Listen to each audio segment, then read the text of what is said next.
अर्वाचीन भारत में जिन महापुरुषों के कारण भक्ति और ज्ञान की जागृति हुई, हमारे पूज्य श्री उड़िया बाबा उनमें एक अद्वितीय महापुरुष हुए।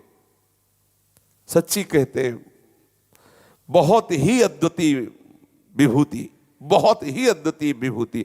ऐसा नहीं कि थे, है।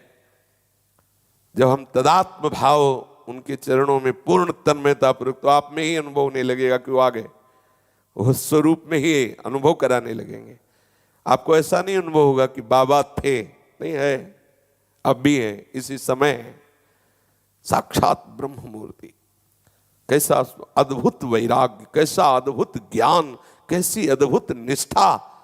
इन महापुरुषों के जब चरित्र पढ़ो तब पता चलता है कि अपने कहा हो, इनकी क्या निष्ठा, कैसी इनकी भगवत प्रीति, कैसी इनकी ब्रह्म निष्ठा, और अपने कहां हैं। पूज्यपाद श्री उड़िया बाबा जी अपने समय के एक अद्वितीय महापुरुष थे। आपकी उज्जवल कीर्ति दिग दिगंत में व्याप्त थी। जिन्हें आपके श्री चरणों का सानिध्य प्राप्त हुआ वो जानते हैं कि उनके दर्शन मात्र से कितनी आध्यात्मिक शक्ति बढ़ती थी। दर्शन, बाबा के दर्शन मात्र से, दर्शन जिनको होता होगा वो तो और ही आनंद। स्मरण मात्र से, बाबा का स्मरण करते ही संसार शून्य लगने लगता है। काटने को दौड़ते हैं संसार के सब भोग, ऐसा लगता है। शांत कहीं एकांत बैठ जाओ, बस निरंतर भगवदाकार वृत्ति। कोई हमको बोले ना, को हम किसी से बोले, केवल स्मरण। उड़िया बाबा बस इतना स्मरण आते ही एक ऐसी लहर सी दौड़ती, साफ खत्म। बस यही लगता शून्य, शांत, एकांत। और जो दर्शन करते होंगे उनको क्या बीतता होगा वो तो वही जाने। प्रगट में जो दर्शन और जो चरण दबाते होंगे, पता नहीं उनको क्या होता होगा। ऐसे जिनके स्मरण से ऐसा होता है, उनके सानिध्य सच्ची मानिए, ऐसा लगता है कि पवित्रता का पुंज ही, तपस्या का पुंज ही मूर्तिमान श्री उड़िया बाबा। वो वाणी लड़खड़ाती है जैसे ब्रह्म अनिर्वचनीय है, प्रेम अनिर्वचनीय है। सच्ची मानो बाबा भी अनिर्वचनीय है, सच्ची मानो। कितनी उनकी चरण आश्रय में शीतलता, मधुरता, निरापद परमानंद की अनुभूति, जिसे एक बार भी आपके पुण्य दर्शन का सौभाग्य प्राप्त हुआ, वो सदा के लिए आपका हो गया। गंगा किनारे सेनपुर में थे, पीछे संन्यास मार्ग की बात है। तो ये वाणी जी हमारा जीवन रही है, जीवन, कुछ हो पास ना हो, और ये वाणी जी कभी जीवन में छोड़ा नहीं। ये मतलब सन्यास के आदर्श पूज्यपाद श्री उड़िया बाबा जी, और भक्ति में मोड़ने के लिए पूज्य श्री भाई जी महाराज, और विश्राम स्थली श्री हितजू महाराज, उन्हीं ऐसे ऐसे आया है ये जीवन ऐसे। तो ये जीवन में ये साधु सिद्धांत है। पूज्यपाद बाबा की वाणी ये साधु सिद्धांत है। अगर 10 मिनट भी आप पढ़ते रहोगे, 10 मिनट भी आप एक सूत्र पढ़ लोगे, तो जीवन बहकेगा नहीं, भटकेगा नहीं। विशुद्ध ब्रह्म की वाणी, पूज्य बाबा की वाणी। तो वहां एक विकलता हुई।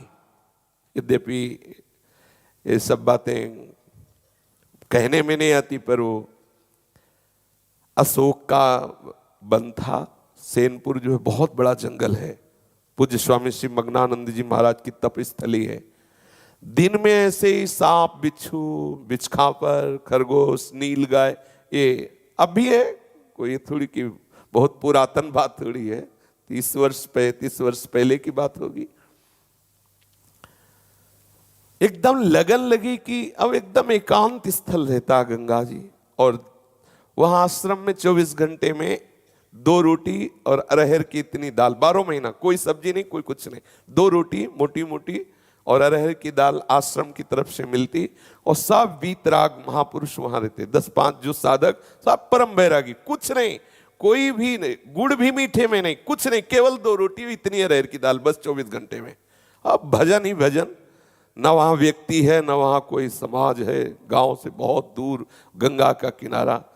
तो एक विकलता हुई कि बाबा आप हो, पूज्यपाद बाबा के आप हो, बाबा एक बार तो देखो कि आप हो।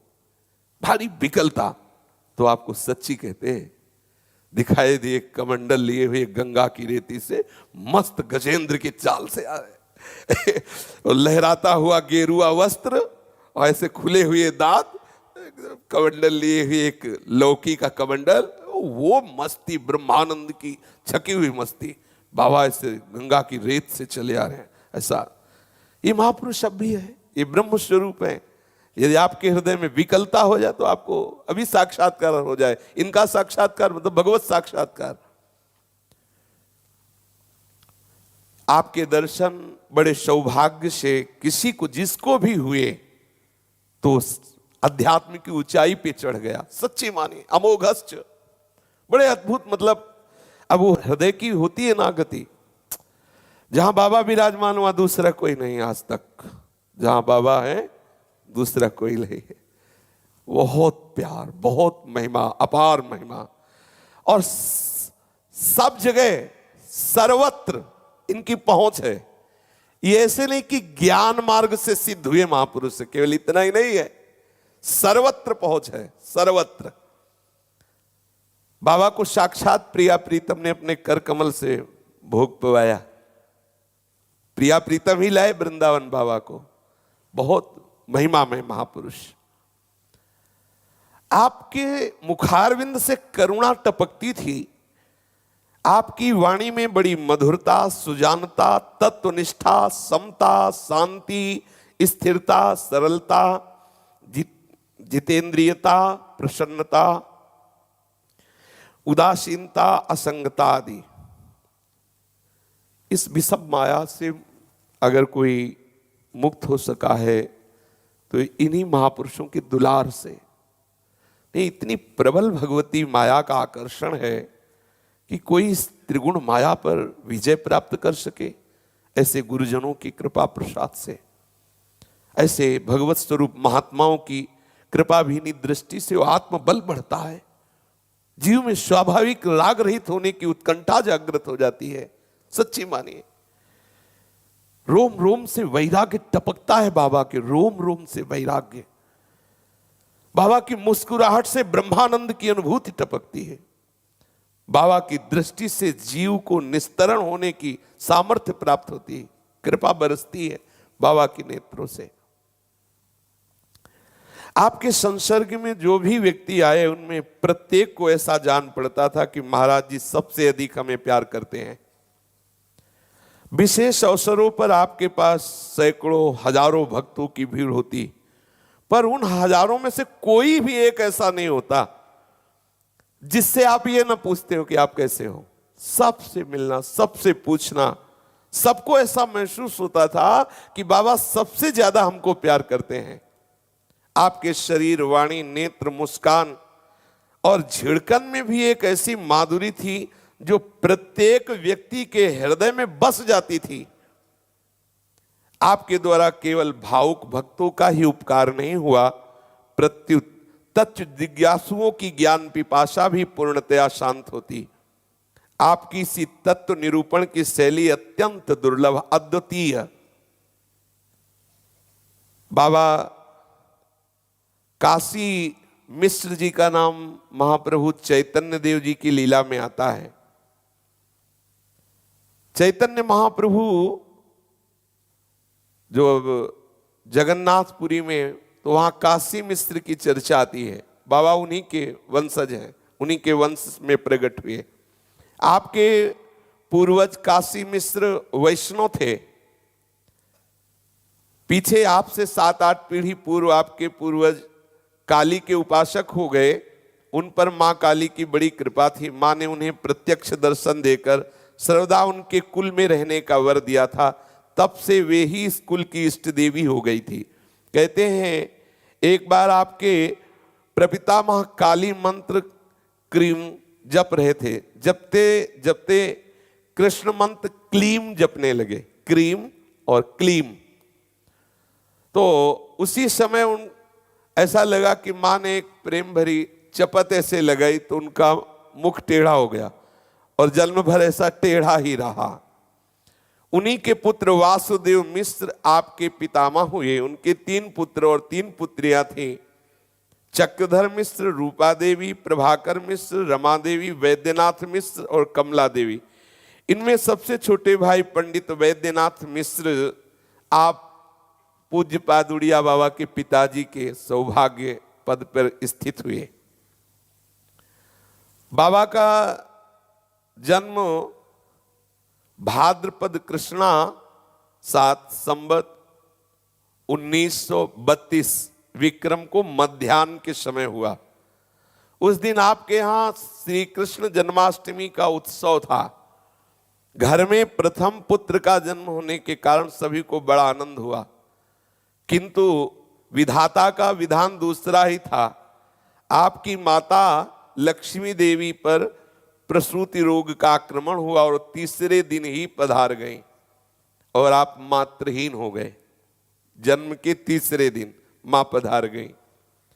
अब आपके पालन पोषण का भार आपकी छोटी ताई जी पंडित प्रभाकर मिश्र की पत्नी ने संभाला। उनके कोई संतान नहीं थी, इसलिए उन्होंने बड़ी प्रसन्नता से इस बात को स्वीकार कर लिया। कुछ दिनों के बाद नामकरण संस्कार का समय आया, तो आपका नामकरण संस्कार में बड़े बड़े विद्वानों ने मिलकर के आर्तत्राण मिश्र बाबा का नाम रखा। आर्तत्राण मिश्र।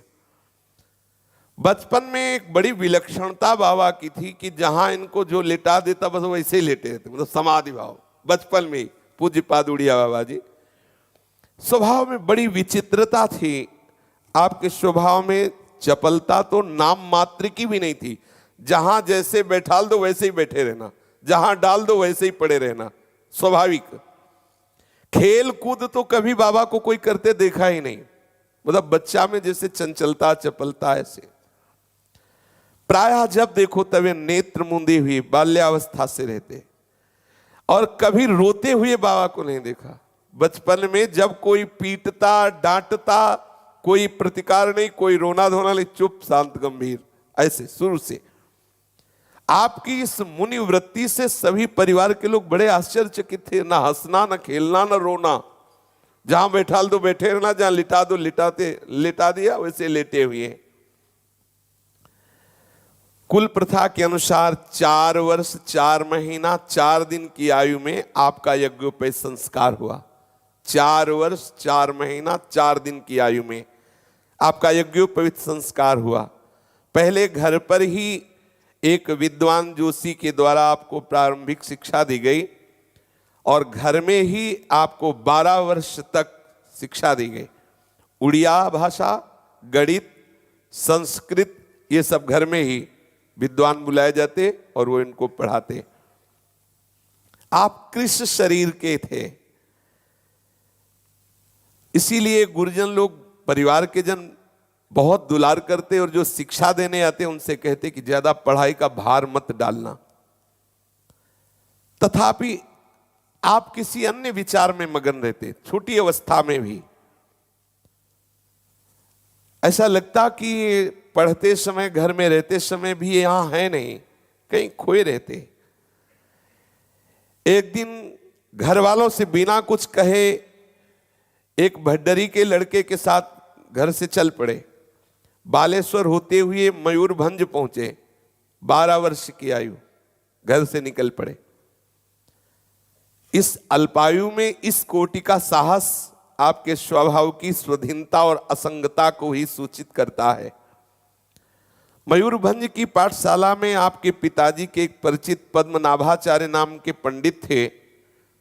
उन्होंने उनको देखा कि अरे तुम कैसे, और इनको तो पता नहीं था कि वहां परिचय का भी कोई होगा। तब उन्होंने बताया कि मैं घर से भाग पड़ा, मुझे कुछ अच्छा नहीं लग रहा। तो उनका देखो अभी भागने की अवस्था नहीं, अभी पढ़िए, घर मत जाइए, यहीं रहिए और पढ़िए। पाठशाला में भर्ती कर लिया, परंतु आपको भय था कि कहीं आपके घर वालों को सूचना ना दे दें, इससे आपके मार्ग में कहीं विघ्न न पड़ जाए। इसलिए कुछ दिनों पश्चात वहां से चुपचाप चल पड़े। और ये मार्ग भागने वालों का ही है, ईमानदारी वाले का नहीं है। चुप जहां से हो, यहां लड़ना नहीं, भागो, भागते रहो। लक्ष्य जब तक न प्राप्त हो तब तक बहादुरी मत दिखाओ, भागते रहो। इसलिए कुछ दिनों पश्चात तो वहां से चुपचाप चले गए, बाल्या बेड़ा चले आए। राजा कृष्णचंद के विद्यालय में आप विद्या अध्ययन करने लगे। 5 वर्ष तक वहीं रहकर काव्य तीर्थ परीक्षा पास की। घर में सूचना लग गई थी कि कहाँ है। जब खोजबीन हुई, बड़े परिवार के थे, तो बहुत कहने पर एक बार केवल पत्रादि के द्वारा घर वालों को समाचार, एक बार ठीक है। जिस समय आप काव्य तीर्थ में अंतिम खंड में पढ़ रहे थे तो एक ऐसी घटना हुई जिससे आपके हृदय में भगवत प्रेम का छुपा हुआ स्वरूप था, उसका परिचय मिला। राजा कृष्णचंद एक निष्ठावान वैष्णव थे। उनके यहाँ भगवान श्री गोपीनाथ का एक मंदिर था। उसमें कार्तिक शुक्ला नवमी से पूर्णिमा तक विशेष रूप से उत्सव मनाया जाता था। इस समय वहां नाटक मंडलियां आती थी। इस वर्ष कलकत्ते की बाल संगीत नाम की एक सुप्रसिद्ध मंडली बुलाई गई। उसने ब्रह्मा का वत्सहरण नाटक का अभिनय किया, जिससे ब्रह्मा जी बछड़ों को और सखाओं का हरण कर लेते। वो अभिनय में एक विचित्र दृश्य आया। ब्रज की वनस्थली में सखाओं से घिरे हुए नंद नंदन बैठे हुए भोग आरोग रहे, छाक खा रहे, गोवत से इधर उधर चल रहे हैं। बाल गोपालों ने भगवान को चारों ओर से घेर रखा है। श्याम सुंदर उन्हें पत्तों पर छाक परोस रहे हैं, एक दूसरे से छीन झपट करके एक दूसरे का कवल पा रहे हैं। ये बाबा अद्भुत लीला, लोक पितामह ब्रह्मा जी की ये लीला देखी। ब्रह्मा जी देख रहे हैं छुप करके। इस विचित्र दृश्य का बालक आर्तत्राण अर्थात उड़िया बाबा इतना गहरा प्रभाव पड़ा कि वहां लीला से उठे और अपने कमरे में चले आए। और वही चिंतन श्री कृष्ण सखाओं के साथ कैसे छीना झपटी करके भोग पा रहे हैं, वो झांकी उनके चिंतन में बस गई। चिंतन करते करते ऐसी वृत्ति तल्लीन हुई कि 3 दिन 3 रात अनुसंधान ही नहीं रहा। एक ही जगह बैठे 3 दिन 3 रात इसी में डूबे रहे। आपके कमरे में जब कोई जाता तो बस वैसे ही बैठे 3 दिन 3 रात तक। वही स्वरूप श्री कृष्ण बाल रूप से अपने सखाओं के साथ छीना झपटी करके भोग पार। कैसी तन्मयता! ये भावावेश पहला जीवन में बाबा के भावावेश था। रहस्य विद्यार्थियों को कुछ समझ में नहीं आया कि हुआ क्या। 3 दिन से न खा रहे, न पी रहे, न देख रहे, न सुन रहे, बिल्कुल मूर्तिवत। इसी वर्ष एक और घटना घटी। पाठशाला में कटक के रहने वाले गंगाधर मिश्र नाम के एक विद्यार्थी थे। वे आपको अपने छोटे भाई के समान समझते थे, सब प्रकार आपकी देखभाल करते थे। कार्यवश वे मेदिनीपुर गए और वहां 4-5 घंटों में ही हैजे की बीमारी से उमर गए, देहांत हो गया। जेभी बाबा ने बात सुनी तो बहुत गहरा प्रभाव पड़ा, बड़ी चोट लगी। ऐसा नासवान संसार! अभी तो गए थे, 5 घंटे में मृत्यु की सूचना, एकदम हैजा हुआ और मृत्यु हो गई। अब तो अंदर से ऐसा लगने लगा सारा संसार मृत्यु स्वरूप है, नासवान, परिवर्तनशील, दुखमय। बड़ा नीरसता प्रकट होने लगी बाबा के हृदय में। अब आपको किसी का संसर्ग अच्छा ना लगता, किसी से बात करना, किसी से मिलना बिल्कुल अच्छा ना लगता। सबसे अलग उदासीन रहने लगे, घोर वैराग्य जगने लगा। आर्तत्राण जैसा बाबा का नाम था, वैसा गुण भी था। बहुत कोमल चित्त था, बहुत छोटी आयु। कभी किसी ने बाबा को क्रोध करते नहीं देखा। कभी कभी तो दूसरों को क्रोध करते देखकर आपके चित्त पर बड़ा आघात लगता, जैसे कोई किसी को पीट रहा है, मार रहा है, ऐसा। तो बाबा दुखी हो जाते हैं देख करके और घंटों उस दुख में डूबे रहते। कैसे कैसे लोग अज्ञान में बर्ताव कर रहे, दूसरे को मार रहे, पीट रहे, हिंसा कर रहे। आपका अध्ययन समाप्त हुआ। घर वाले आपको बहुत प्रार्थना करके लौटाए और आपको बहुत दबाव दिया गया कि आप अपनी पैतृक वृत्ति को स्वीकार करें।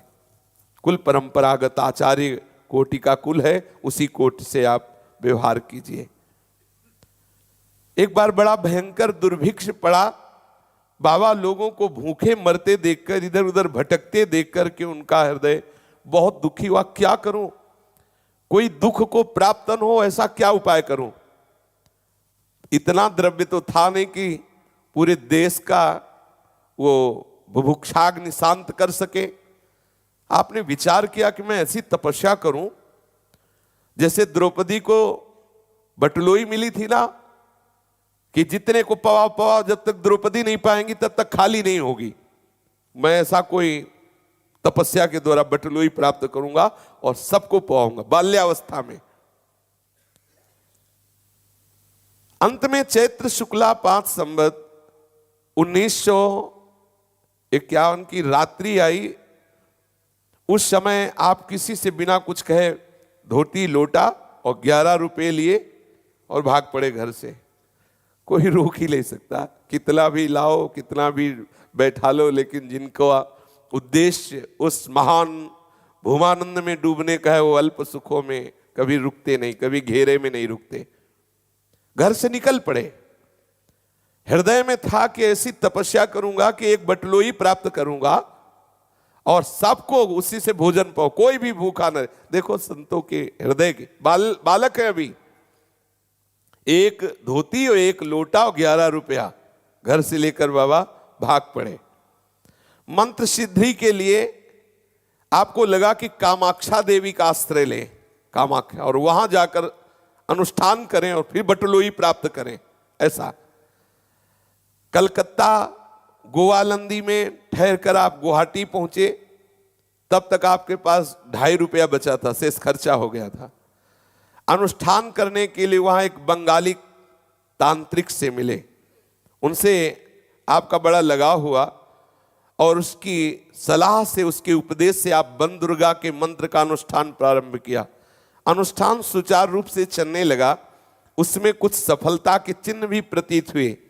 भगवती का दर्शन भी हुआ बाबा को, और भगवती के दर्शन के बाद उसी जप के समय में वशिष्ठ जी के दर्शन हुए, जो परम ज्ञान शिरोमणि दशरथ जी के कुलगुरु भगवान वशिष्ठ जी, उनके दर्शन हुए। बस उनके दर्शन होते चित्त में ऐसा विचार आने लगा, क्या इस अनुष्ठान से जो बटलोई मिलेगी उससे हम सबका दुख दूर कर पाएंगे? क्या केवल भोजन ही दुख निवृत्ति का उपाय है? अगर किसी को भोजन भी भरपेट मिल गया तो क्या इसी से सब सुखी हो जाएंगे? नहीं नहीं, नाना प्रकार के और भी दुख हैं, उनसे तो उनका त्राण होगा नहीं। इसका मतलब केवल एक पात्र मिल जाने से सब सुखी नहीं होंगे, यह ठीक बात नहीं। बाबा के हृदय में विचार पलटा। संसार के प्राणियों को यदि दुख से मुक्त करना है तो केवल बटलोई से काम नहीं चलेगा। बाबा ने विचार किया, यह विडंबना ही है। अब अगर हम अन्न दे भी सकते तो कितने लोगों को अन्न दे देंगे? तो क्या सर्वदा जीवित रहेंगे? यह ठीक उपाय नहीं।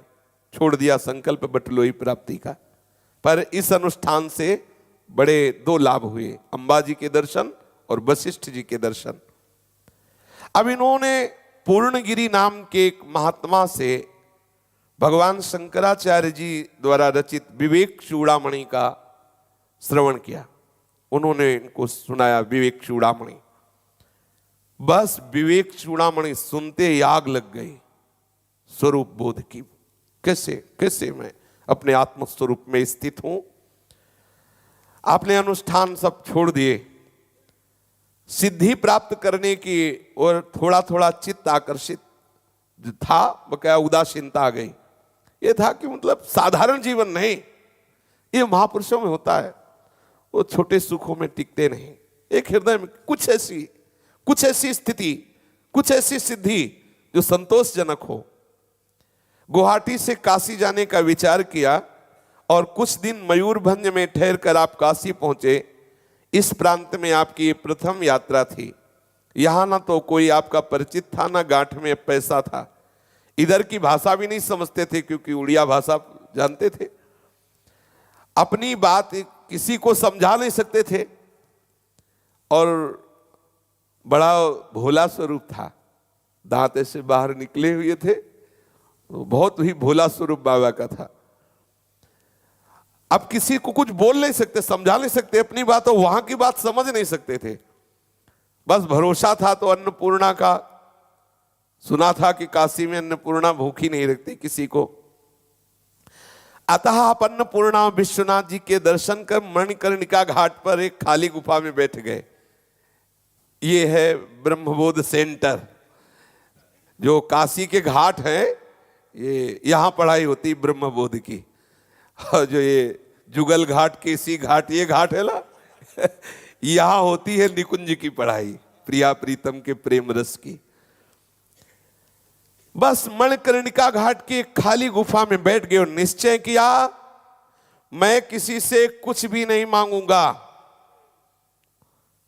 आपको उसी गुफा में 3 दिन और 3 रात बीत गए। शौच और लघु शंका के लिए भी आप वहां से नहीं उठे। ना किसी ने भोजन आदि के लिए पूछा, ना आपने किसी से मांगा। चौथे दिन स्नान करने के लिए गुफा से बाहर आए। उसी समय वहां एक स्त्री आई और कहा कि लो, ये पंचामृत है, इसे पान कर लो। जे ही पंचामृत पान किया तो एक विशेष आनंद, क्योंकि वो स्त्री और कोई नहीं, अन्नपूर्णा जी थी। प्रेरणा हुई, तत्काल वो विश्वनाथ जी के दर्शन के लिए गए। वहां एक ब्राह्मण ने कहा, लो ये अनार पा लेना। वो ब्राह्मण और कोई नहीं, साक्षात विश्वनाथ जी थे। देखो, अपने हृदय में जब लगन लग जाती है, आग लग जाती है भगवत प्राप्ति, तो ये छुप छुप कर मिलते रहते हैं, पक्का, इसमें कोई संशय मत। बहुत प्यार करते हैं। 4 दिन का परायण हुआ। अन्नपूर्णा जी ने पंचामृत दिया और विश्वनाथ जी ने अनार फल दिया। फिर गुफा में आ गए। रात्रि में स्वप्न हुआ कि कोई महात्मा आपसे वैद्यनाथ धाम जाने के लिए कह रहे हैं। अतः आपने उस स्वप्नादेश का पालन किया। देखा कि एक बंगाली थे, उनसे प्रार्थना की कि आप टिकट कटवा कर वैद्यनाथ धाम के लिए हमें व्यवस्था कर देंगे। स्वप्न में आदेश हुआ कि आप वैद्यनाथ धाम जाइए। वैद्यनाथ धाम में अनेकों लोग अपनी कामना सिद्धि के लिए केवल पंचामृत पान करते हुए धरना दिया करते हैं। आपने भी बुद्धि के अधिष्ठात्री देवी सरस्वती के लिए धारणा देना प्रारंभ किया, धरना। 5वें दिन ही आपके अंदर विचार आया कि क्या होगा इस धरने से। सरस्वती जी मिल भी गई तो होगा क्या उससे, ठीक नहीं। सरस्वती की प्राप्ति से होगा क्या हमारा, नहीं ठीक है। विचार बदला। बड़े बड़े विद्वान जो सरस्वती की कृपा प्राप्त हुए, वो भी तो काल के गाल बने।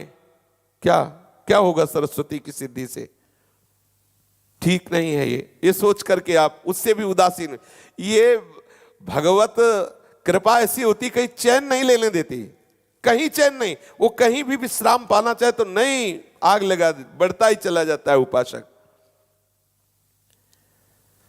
फिर कुछ गांव वाले मिले। उन्होंने कहा कि एक बार आप जरूर चलिए, परिवार के लोग बहुत व्याकुल हैं।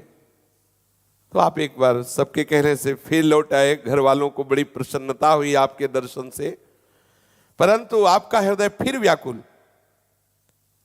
आप इस समय 20 वर्ष की आयु के हो चुके थे और एक सुप्रसिद्ध ज्योतिषी ने पहले बताया था कि आप 30 वर्ष से अधिक नहीं जिएंगे। 30 वर्ष की आयु में आप पधार जाएंगे। घर वालों ने कहा कि 20 वर्ष की अवस्था है, अगर विवाह की सोचे तो 30 में पधार जाएंगे, तो विवाह करना ठीक नहीं है। और वैसे ही स्वभाव बैरागी, जन्म से किसी भोग में कोई रुचि नहीं। घर में भी आपका चित्त किसी के मोह बंधन से बंधा हुआ नहीं था। अब तक भी आपका जीवन निरालंब रहा। अतः आपने घर वालों से कहा कि अब मैं विधिवत नैष्ठिक ब्रह्मचर्य की दीक्षा लेना चाहता हूं और पूरी धाम में ही गोवर्धन मठाधीश जगत गुरु शंकराचार्य स्वामी श्री मधुसूदन तीर्थ से दीक्षा लेकर के आप आर्तत त्राण से ब्रह्मचारी वासुदेव स्वरूप हो गए। इन दिनों आपकी विशेष इच्छा यह थी कि किसी प्रकार मेरा वीर कभी अधोगामी न हो। जब बाबा ने नैष्ठिक ब्रह्मचर्य की दीक्षा ली 20 वर्ष की अवस्था, तब विचार किया कि आजीवन कभी मेरा वीर अधोगामी ना हो, ऊर्ध्वरेता ब्रह्मचारी बने। आप ने विचार किया कि मैं ऐसा ब्रह्मचारी बनना चाहता हूं कि कोई सुंदरी जवान स्त्री मुझे गोद में बैठा ले तो भी मैं किसी भी तरह कामुक ना होऊं। ऐसा बाबा के हृदय में इच्छा जागृत हुई नैष्ठिक ब्रह्मचर्य पर कि मैं ऐसा ऊर्ध्वगामी ब्रह्मचारी बनूं कि आसपास मेरे 9 युवतियां हो, मुझे गोद में कोई ऐसा, तो भी मेरे हृदय में काम चेष्टा जागृत ना हो, मेरा वीर कभी अधोगामी ना हो, ऐसा मैं नैष्ठिक ऊर्ध्वरेता ब्रह्मचारी बनूं। 20 वर्ष की अवस्था में स्त्रियों के अधिक से अधिक सानिध्य में रहने पर भी मेरे मन में कभी कोई काम वेदना न जागृत हो, मैं ऐसा बनूं। इसके सिवाय आपकी एक इच्छा और थी कि मैं जिस लोक में जब जहां चाहूं वहां की बात जान जाऊं, अव्याहत गति हो। उसी कोट की इच्छाएं भी होती है।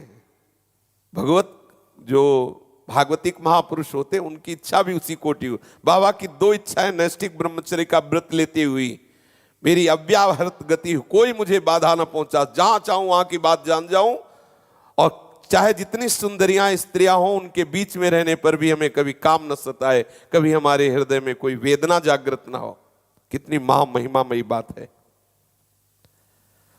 लोकांतर में जहां भी जाना चाहूं बिना रोक टोक के मैं वहां पहुंच जाऊं, ऐसी मेरी स्थिति हो। किसी भी प्रकार के विकार का अवसर होने पर भी मेरे हृदय में कभी कोई विकार ना हो, ऐसी मैं स्थिति प्राप्त करूं। मैं बालक की तरह रहूं, जैसे छोटा बालक होता है वो कहीं भी घूमे फिरे, उसको कोई, ऐसे ही मैं इच्छाएं जान रहा हूं, मुझे कोई विकार न सताए।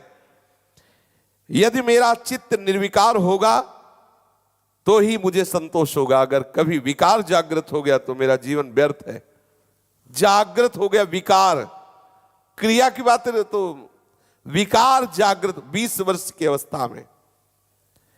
इस आकांक्षा से प्रेरित होकर आप वीर विजयी बनने के निश्चय में दृढ़ हुए और बड़े बड़े संतों के समीप जाते और उनसे सलाह लेते कि कभी भी हमारा वीर अधोगामी ना हो, इसके लिए मुझे क्या करना चाहिए।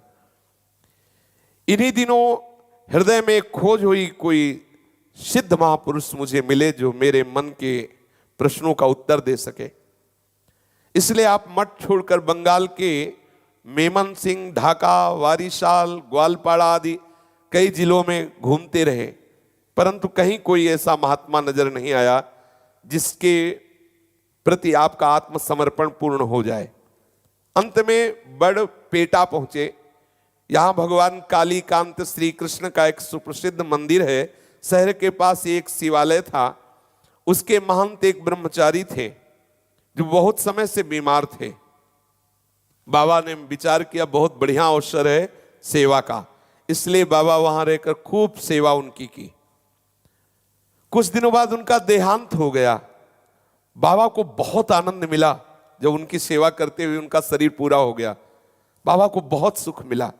ऐसा कभी अवसर आवे तो प्राणपन से सेवा करनी चाहिए। कोई वृद्ध है, कोई संत है, कोई उसकी सेवा में नहीं है तो सब साधना एक तरफ रखकर उसकी सेवा करे। उसका आशीर्वाद कई साधनाओं को मिला करके भी जो शीतलता नहीं होगी वो उससे होगी। कभी सेवा का अवसर आवे तो चूकना नहीं चाहिए। जरूरी नहीं कि वो विरक्त हो। मानो आप धामवासी हो, कोई धाम में ऐसा रह रहा जो जीवन भर धामवास किए और उसकी सेवा कोई करने वाला नहीं, तो ऐसा चाहिए साधकों को कि ऐसा क्रम बना लेना चाहिए कि उसकी सेवा में अपना समय देना चाहिए। हाथ पैर दाबना है, कपड़ा धोना है, मल धोना है, दवा है, भोजन है, इससे बहुत कृपा प्राप्त होती है। इसमें ना संप्रदायवाद देखे, ना गृहस्थ विरक्त देखे, ना परिचय देखे। कहीं भी ऐसा अगर अवसर मिले तो घंटा 2 घंटा या जो भी समय दे पाए जरूर देना चाहिए सेवा का। वो जो ब्रह्मचारी जी थे उन्होंने इनकी सेवा देख करके अपना उत्तराधिकारी इनको नियुक्त किया, मतलब महंत पूरा अधिकार। आपने वहां सतचंडी का अनुष्ठान किया। नवरात्रि में हवन और ब्रह्मभोज हुआ। इस उत्सव की समाप्ति पर आपको ऐसा अनुभव होने लगा कि मानो साक्षात दुर्गा देवी सामने खड़ी है। आपकी वाक सिद्धि सिद्ध हो गई। इतनी ही अवस्था में वाक सिद्धि, जो बोले वही हो जाएगा, जो बात बोलते वही सत्य हो जाती। आपकी फिर दृष्टि सिद्ध हुई। जिसको देखो कौन क्या पाप कर रहा है, कैसे आचरण कर रहा है, सब दिखाई देने लगेगा। जैसे टीवी में नहीं दिखाई देता, ऐसे दृष्टि पड़ते ही दिखाई देता है, ये ऐसा आचरण करता है, ऐसा ऐसा। छुपे हुए पाप करने वाले लोग जैसे सामने आए तो पता चल जाता है, ऐसा ऐसा है, बहुत खतरनाक। ये सब बातें बहुत बाधक हैं। मतलब ये आकांक्षा न करे, अरे अपने ही पाप देख के तो चैन नहीं पड़ता, दूसरे के देख के और क्या होगा। चमत्कार प्रकट होने लगे, बहुत भेंट सामग्री, रुपया पैसा, लोगों की भीड़ इकट्ठा होने लगे। एक एक दिन में उस समय 500 सिक्के आने लगे, चांदी के सिक्के चढ़ते। अब तो आप क्या करें, उस पैसा खर्चा करने के लिए कढ़ाई चढ़ी रहती, भंडारा लोगों को खवाना पिलाना। इससे शास्त्रों पुरुषों का रोज भोजन होने लगा। आप ऐसे उत्तर देने वाले कि प्रश्नकर्ता की सूरत देख करके ही बिना उसके ज्यादा प्रश्न के सब बताने लगे। अब तो भीड़ लगने लगी। बाबा ने तत्काल विचार किया, ये क्या हो रहा है, ये क्या हो रहा है, कहां फंस गया। बड़ा पश्चाताप हुआ कि ये सिद्धि ठीक नहीं है, ये प्रसिद्धि भी ठीक नहीं। ऐसा पश्चाताप हुआ कि उन महंत जी का, जो ब्रह्मचारी जी का एक शिष्य था जो यात्रा में गया हुआ, जब आया तो उससे हाथ जोड़ के कहा, भैया तू महंत बन जा। जबरदस्ती बाबा ने उसे महंत बनाया, सब कुछ छोड़ छाड़ करके वहां से भागने को सोचा कि अच्छा बुरा प्रपंच में फंस गया, महंतगिरी में और सब ये सब बताने में, सिद्धियों में। वो 15 रुपए मात्र वहां से लिए, चुपचाप रेल द्वारा बाबा भागे और गुवाहाटी चले आए। अब आप आसाम और पूर्वी बंगाल में घूम घूम करके सिद्ध गुरु की खोज करने लगे। कोई ऐसा सिद्ध महापुरुष जो हमें अखंड ब्रह्मचर्य का उपदेश दे, हमारे अंदर जो प्रश्न है उनका उत्तर दे। कोई भी इनको अपने मनोनुकूल नहीं मिला, आपकी जो प्यास शांत कर सके। अंत में उसी उद्देश्य से आपने समस्त भारतवर्ष में घूमने का निश्चय किया। आप कलकत्ते से रामेश्वर की ओर जा रहे थे तो मार्ग में जिला बालेश्वर के किसी गांव में एक बगीचे में ठहरे।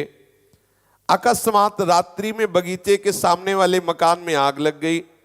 उसमें मकान में जो आग लगी तो सब लोग तो निकल आए, एक नवविवाहिता वधू थी और उस समय घूंघट का बहुत बड़ा अनुशासन था कि वो इतना, अब वो पूरे घर में हाहाकार मचा, वो घूंघट निकाल के भाग भी नहीं सकती, मतलब ऐसा भी क्या।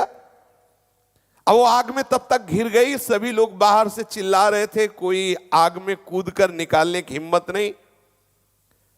बाबा ने जब ये देखा तो बाबा को रहा नहीं गया, वो आग की परवाह ना करके कूद पड़े आग में और घुस गए और उस नौ वधू बालिका को गोद में उठा करके बाबा आग को चीरते हुए बाहर आए। उसकी प्राण रक्षा की, लेकिन स्त्री स्पर्श हो गया। इस ग्लानि से आपने 3 दिन तक न जल पिया न भोजन पाया और जलते रहे। जीवन में पहली बार किसी स्त्री का स्पर्श, यद्यपि ये स्पर्श महान, उसकी रक्षा के लिए अगर न जाते तो जल जाते, लेकिन देखो ये बैरागी महापुरुषों का हृदय, 3 दिन तक ना अन्न पाया न जल पाया और जलते रहे कि ये क्या स्त्री स्पर्श हो। यद्यपि बार बार अंदर से आता कि उसकी रक्षा के लिए, और जैसे पिता बच्चे को गोद में ऐसे उठा के लाए। 3 दिन ना अन्न ना जल, तब कुछ हृदय शीतल हुआ।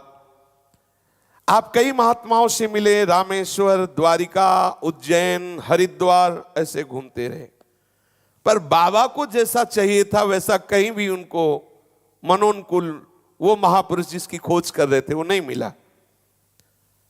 आखिर हरिद्वार से आप पुनः कलकत्ते लौट आए।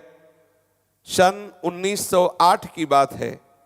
इस समय वंग भंग के कारण स्वदेशी आंदोलन चल रहा था। आपको दीन दुखियों के साथ तो सदा से ही सहानुभूति रही, अतः आप भी आंदोलनकारियों में मिल गए। 2-1 बार आपकी गिरफ्तारी भी हुई, किंतु अपराध न सिद्ध होने के कारण आपको छोड़ दिया गया। उस समय अनेकों नवयुवकों को सीधे फांसी लगाई जाती थी। इस बात से आपको बहुत दुख हुआ, परंतु आप इसका किसी भी तरह से निराकरण नहीं कर सके। क्या करना चाहिए जिससे सब नवयुवकों को बंदी बनाकर फांसी दिया जा रहा है, कैसे दुख दूर कर सके। आखिरकार एक महात्मा के समझाने से आपने ये प्रवृत्ति छोड़ दी। एक महात्मा समझाए संसार का खेल ऐसा ही है, तब आपने कहा इस संसार में ऐसे नहीं जीना, जहां इस तरह के दुख के खेल होते, नवयुवकों को पकड़ पकड़ के फांसी दी जा रही है, आपने संन्यास लेने का निश्चय कर लिया। आप जगन्नाथपुरी पधारे, गोवर्धन मठाधीश्वर से संवत 1964 विक्रम की कार्तिक पूर्णिमा को विधिवत संन्यास ले लिया। अब आप ब्रह्मचारी वासुदेव स्वरूप से स्वामी श्री पूर्णानंद तीर्थ हो गए। बाबा का संन्यास का नाम श्री पूर्णानंद तीर्थ। किंतु प्रायः गुरुजनों का नाम लिया नहीं जाता, इसलिए विशेष प्रतिष्ठा बढ़ने पर सब बाबा को बोलने लगे उड़िया बाबा, उड़िया बाबा। तो बाबा इसी नाम से प्रसिद्ध हुए, उड़िया बाबा। श्री पूर्णानंद तीर्थ तो कहीं लिखा पढ़ा भले मिले, ले तो उड़िया बाबा। संन्यास के कुछ दिनों बाद गुरुदेव से आपने प्रार्थना की कि मेरे हृदय में विकलता है, मुझे आप आज्ञा कीजिए, मैं भ्रमण करना चाहता हूं गंगा यमुना ऐसे तीर्थों के किनारे। उन्होंने आज्ञा दे दी। आप काशी की ओर चले। चलते समय वैराग्य बढ़ा और विचार किया कि ये तत्वबोध तो हो नहीं रहा, तो दंड लेकर क्या करें। तो आपने दंड फेंक दिया।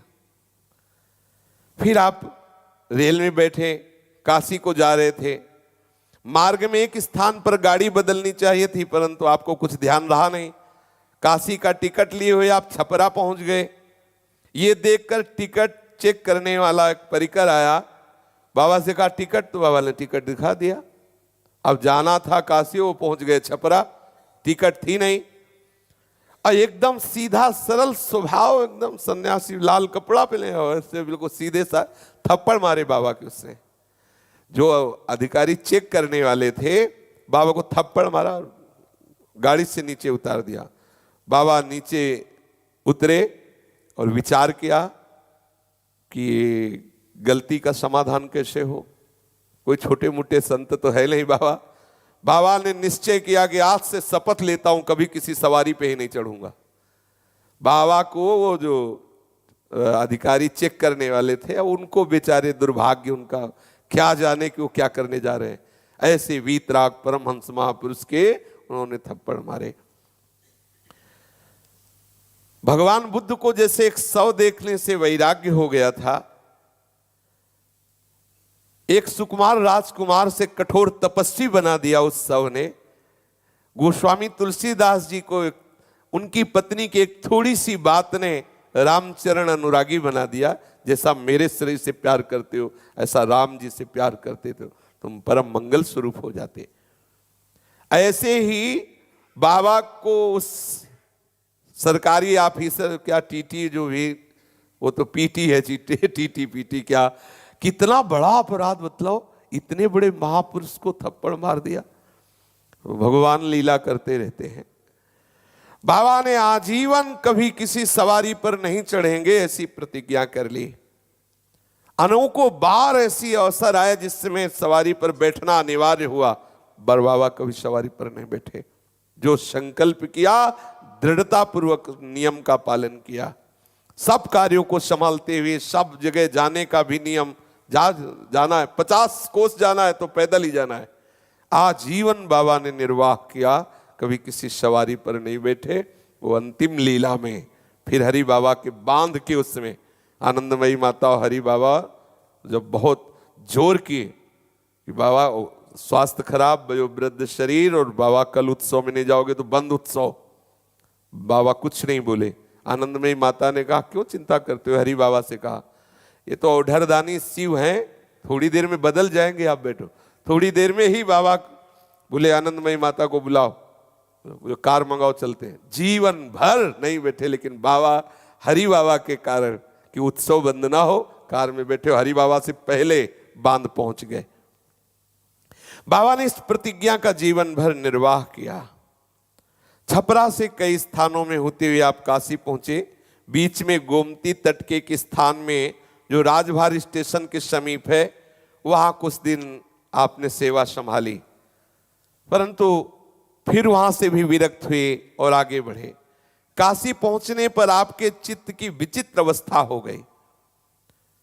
जो पात्र था वो भी फेंक दिया, दंड तो पहले ही फेंक चुके थे, बस एक कंबल ऐसे लपेट लिया और पूर्ण वैराग, लंगोटी कंबल, बस दूसरा कोई वस्त्र नहीं, कोई कमंडल नहीं, कुछ नहीं, बस चिंतन निरंतर।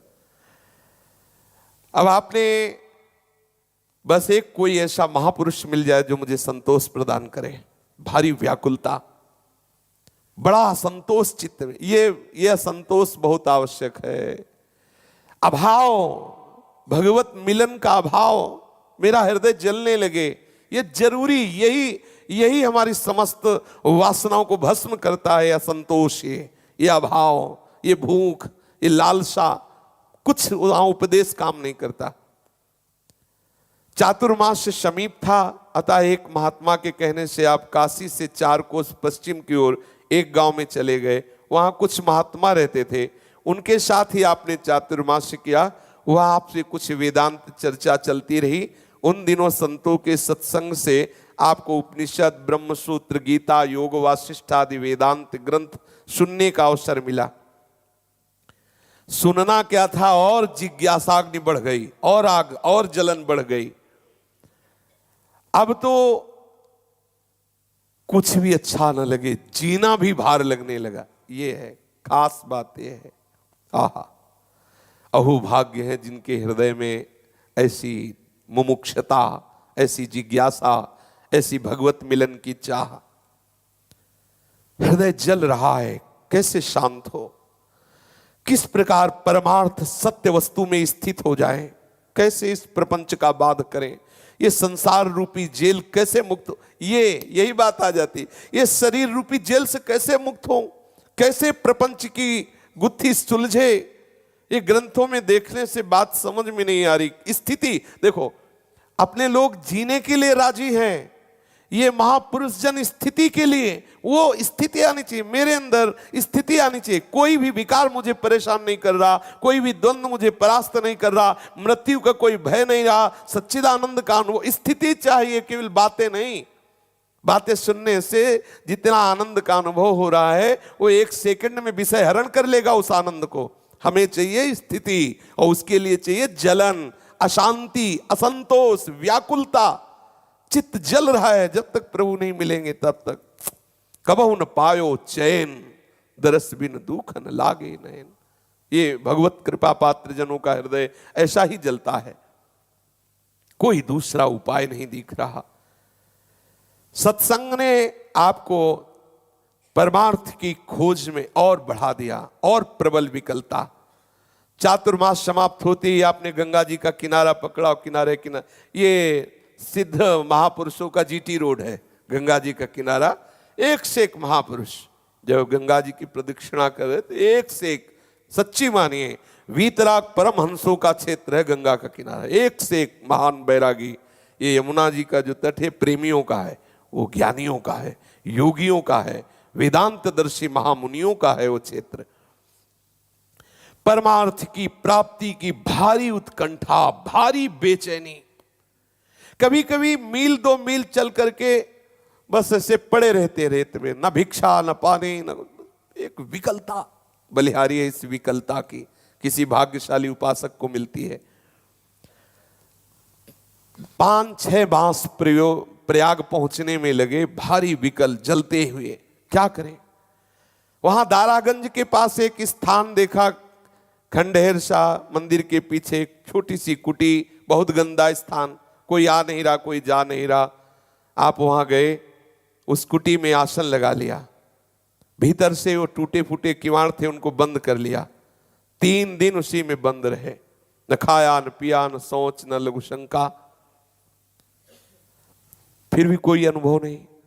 भारी अश्रद्धा, ये देखो, भारी अश्रद्धा, किसी में कहीं कोई श्रद्धा नहीं। ये बड़ी मतलब बुद्धिगत ये नहीं है, भारी अश्रद्धा, किसी से कोई लगाव नहीं, कहीं एक विकलता। अब तो बस कोई दैवी शक्ति ही रक्षा कर सकती है, कोई आंतरिक शक्ति बचा सकती है, ऐसी भारी जलन। ज्येष्ठ मास की भीषण गर्मी, रेत में पड़े हैं, बड़ी मस्ती होती इस असंतोष में, इस मुमुक्षता में, इस जिज्ञासा में बड़ी सामर्थ्य होती है। जिज्ञासाग्नि अंदर प्रबल, बाहर से तपती हुई रेत, गर्मियों में ऐसी रेत होती है कि मतलब पैर रखो तो ऐसा लगता है आग में पैर रखा, इतनी बालू जलती है। बाबा उसी में पड़े। 3 दिन 3 रात बंद रहे, कोई अनुभव हुआ नहीं। निराश हुए, बाहर निकले, शरीर जकड़ गया था। थोड़ा सा कुछ हिलाने डुलाने पर आप आगे बढ़े।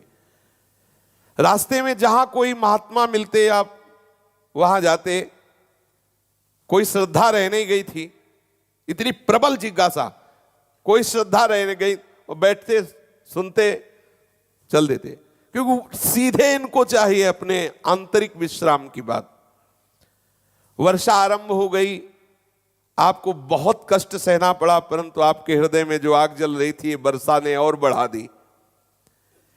किसी भी तरह से अब वो आग बुझती नजर नहीं आ रही। आप थोड़ी देर उस उपासक के चित्त की दशा में पहुंचिए जिसको प्रीतम या आत्मस्वरूप में स्थित होने की प्रबल लालसा, कोई आश्रय नहीं दिखाई दे रहा। वो मतलब भगवत कृपा से आती है, वो इतनी व्याकुलता पूछो मत। आखिरकार कहां जाएं, क्या करें, कैसे करें। वो अगर भक्ति मार्ग है तो ये चिल्ला चिल्ला के रोता, ज्ञान मार्ग का है तो भारी अश्रद्धा, कुछ अच्छा नहीं, कहीं श्रद्धा नहीं रह गई। मिथ्या तो भाव, ब्रह्म सत्यम जगन मिथ्या, सब झूठा, क्या सब झूठा। कैसे समाधान हो, कैसे समाधान, मेरे अंदर कैसे वस्तु का बोध हो। आखिरकार चलते चलते आप फतेहपुर जिले में पहुंचे। फतेहपुर जिले के एक स्थान में, वहां भागीरथी के तट पर एक प्राचीन शिवालय है, वहां रहे अपने कुछ दिन। आसपास कुछ अन्य कुटियां भी हैं, बड़ा निर्जन शांत स्थान। भगवान भास्कर दिन भर की यात्रा में शांत होकर प्रतीचि की गोद में विश्राम लेने जा रहे थे। आप चुपचाप गंगा जी की तरंगे देख रहे थे, परंतु और वो आग लगा रही थी। अब आपको लगा कि जीवन जीना मुश्किल है, खत्म कर देते हैं जीवन। ये देखो, जैसे प्रेम में मृत्यु दशा तक है ना, ऐसे ज्ञान में भी है। बस बाबा की इतनी प्रबल जिज्ञासा हुई, अब जीना बेकार। आपने चद्दर उतार के फेंक दी, तुम्बा उतार गंगा जी में फेंक दिया।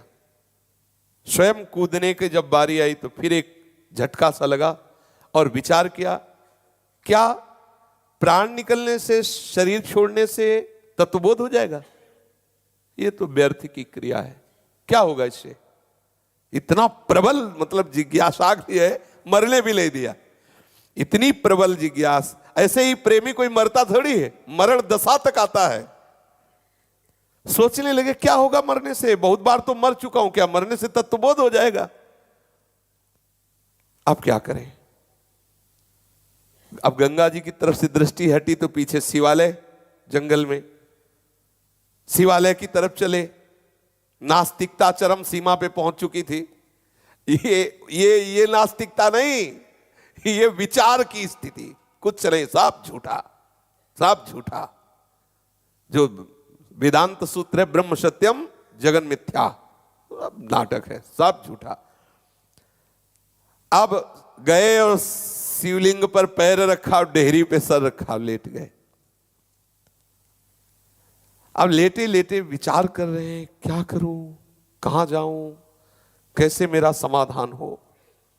इतने में आंख झपकी, तंद्रा सी आई परम ज्ञानियों की गुरु भगवान शंकर पर, और ये बड़े रिझवार ठाकुर हैं। एक चोरी करने के लिए घंटा उतारना चाहता था तो थोड़ा ऊंचाई पे घंटा था तो ऊपर चढ़ गया, तो भगवान से प्रसन्न हुए, बोले वरम ब्रूहि। बोले हमने कौन सेवा की? बोले लोग तो फल फूल पानी चढ़ाते, तू खुद चढ़ गया, अब इसलिए प्रसन्न हो गए। ये बड़े आशुतोष है। वो बोला हम तो घंटा चुराने के लिए चढ़े और आप इतने पे ही राजी हो गए। ये बड़े विचित्र देवता हैं, देखो भारी तिरस्कार। बाबा पैर रखे हुए हैं शिवलिंग पर और ये प्रसन्न हो गए।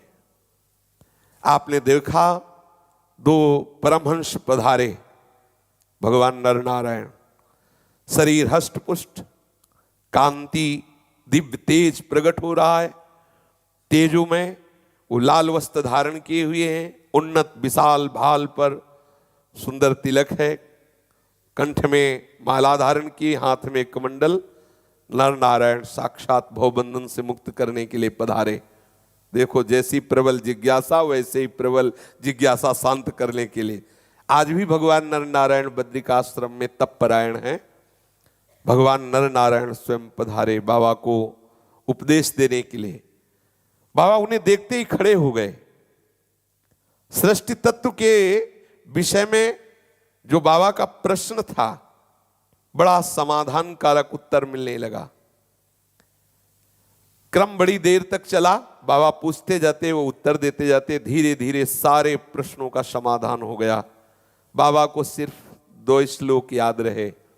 नेति नेतीति नेतीति शेषितम यत्परम पदम निराकर्तुम अशक्यत्वात् तदस्मीति सुखी भव जड़तां वर्जयित्वैतां शिलाया हृदयं चयत् अमनस्कं महाबाहो तन्मयो भव सर्वदा। इसकी चर्चा आगे। श्री राधा वल्लभ लाल की जय।